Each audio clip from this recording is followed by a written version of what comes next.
My first meal in Taiwan. Coffee and all.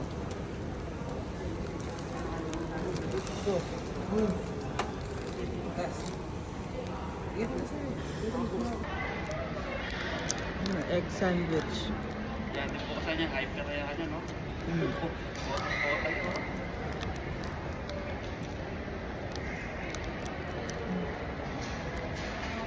Oh, cheers. Taiwan coffee. Ay, sarap niya. Para na siyang milk tea sa akin. Hindi siya kape, parang milk tea. Yung kape ko kasi mapait. Ito medyo ma-creamy.